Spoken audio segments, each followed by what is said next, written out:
Morning, everybody. Good morning. Today is our first day at Epic Universe. And our only day.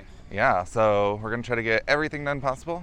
We're so excited because it's a new park and we get to experience it. So we're excited to bring back all of the fun facts we learned for you. And let's go to the park. Let's go. We are testing out the walking path from Stella Nova over to Epic Universe. So the bus just left. It's supposed to be a 10-minute walk, and we've heard it's faster to do this than the bus, because I believe they also have to go to Terra Luna to pick up people.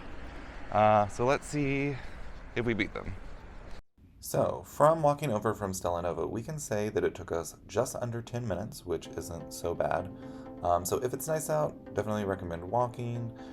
If it's raining, then I would take the bus. Now, don't forget to bring your room key with you. It'll have your name printed on it. You're going to need that for early entry. And then you're going to want to pack light as well. You're going to have to go through security. And you also don't want to be lugging a ton of stuff around with you all day. Now, we did arrive about 13 minutes before early entry started. So they're going to corral everybody into the hub. So whether you have early entry access or not, and then everybody will push through. And then once you hit to the portals that are open, you will need to show your room key that you have access to early entry, and they will let you in. Now, a little tip here, if you go towards the front of the hub where you can see the Helios, the little lake fountain area, you all have a great view if you turn around of the entry portal to the park. However, when you're trying to go through the early entry area, once they open, you kind of get funneled in, and I think this part is the worst. So you're going to want to stay towards the top of where you enter and go that way. Now, just a reminder, please do not run. Also, do not push through each other. We had a lot of people like dodging and weaving and kind of shoving to get through to the entry of the portal. That like 3 extra seconds isn't going to save you any time. So just like be polite and walk, and everybody keep their pace. If you're going to the Super Nintendo World portal, which we're going to talk about, you can see how everybody is like stopping on the left side. You're going to want to keep going around until you get more to like the center right side, because there's going to be less of a crowd there. So you're going to be able to get through quicker and into the portal. Now, I would make sure that you have your cards out ready to show. You just have to flash them to the attendant, and then you are good to go. It is going to be very tight getting in there. Later in the day, we'll show you it is not this crowded to get into Super Nintendo World.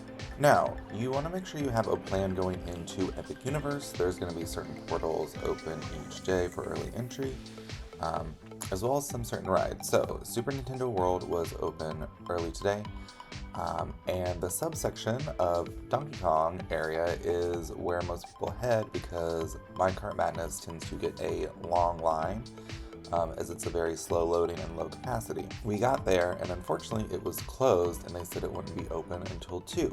As I've worked at theme parks, I was like, that seems weird that it's going to open that late, but we went with it and changed game plans. The ride opened at 11 instead, so just know when you're going in there, and on the app it'll usually say 10 a.m. If they tell you it's going to be open later, it's highly possible that it's going to be open way sooner than what they're telling you. Again, that's not a guarantee, but just from our experience and what I've experienced working at the parks, it can never give you a definite time, but just be mindful, it does usually open around 10 or 11. Now, the nice thing is, everybody left the area, so we got to see the whole land in its glory, with pretty much just ourselves in there, which is cool. Another tip for Minecart Madness is there is a single rider line that will hit capacity pretty early on. So if you're okay with your party splitting up and the wait time is like 80 minutes to 160 minutes, that might be a good option if that line is open. This is also not available on Express Pass yet. I don't know if it ever will be, so just be mindful of that as well. This will probably be one of the first rides you're going to want to go hit up for early entry. Now, since Minecraft Madness wasn't open yet, this land also didn't have any of the interactive qualities open, so like the bongo drums over here, the items that you can scan, like the Donkey Kong letters. So none of that interaction was working either. So just be mindful of that. If you're wanting to play games or do things in the land, you're going to want to go back to the Super Nintendo world if this isn't open yet. Now, since this was closed, we did pivot and we ran over to the Ministry of Magic and was able to get on the ride in under 40 minutes. So that was a big plus because that ride can also be an extremely long wait, and it does not have an express pass as of now either.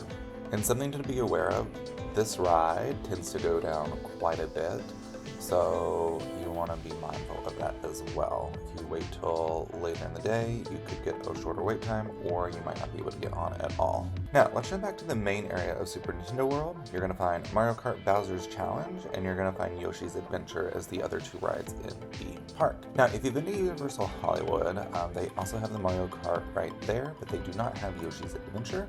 That is strictly from the international parks. And they're both on Express Pass, so that's a really good utilization of the pass, because both of those can become quite long. Yoshi's is super cute. We wouldn't wait more than probably 20-30 minutes for that. And then since we did Mario Kart in the Hollywood park, we actually skipped it today because we only had one day. But both of those are really good to use, and if Super Nintendo is your main thing, you could probably get on one ride before needing your Express Pass.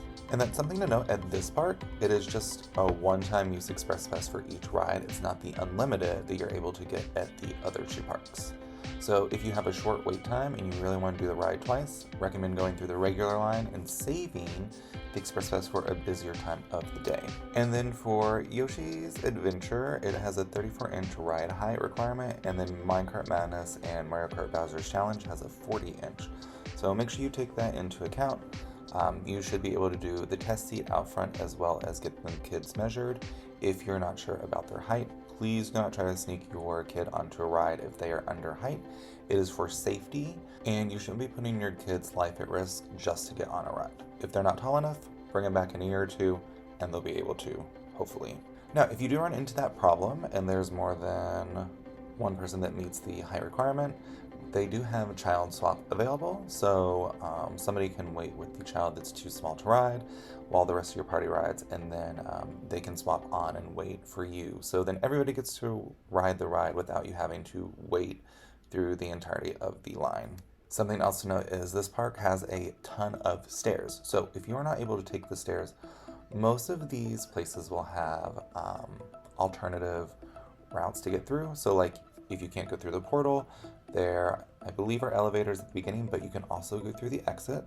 And then I know for Yoshi's Adventure, there's elevators as well. So all of them should have some sort of way to take you either through an exit or a different pathway that you would be able to ride. But always check and ask cast members if that is a concern you have. Another note is Mario Kart's Bowser Challenge does have a single rider line as well. So if you're okay with splitting the party, that's another option. And then if you're prone to motion sickness, it is a 3D 4D simulator. You will be wearing a hat with goggles that gives you that 3D 4D visual projection. So if you are prone to motion sickness, just be aware of that before you get on the ride. Make sure you also have the Universal app. Download it so you can see wait times, maps, characters, dining, entertainment, everything will be in there and you can filter it out. So that's going to help you also navigate this brand new park. Something else you can use at Super Nintendo World are going to be those power-up bands. While they are not required, they do help enhance your experience a little bit. You can collect coins, stickers, you can also collect keys to do the Bowser Jr. Shadow Showdown boss battle, which is really fun and cool. So again, you don't need them, but it makes a great collectible and you can use it on each of your trips. Now that's all we're gonna talk about today. There's plenty of other things we can talk about, like Easter eggs, the food, characters, but the video is already getting super long and we're gonna keep it short for you.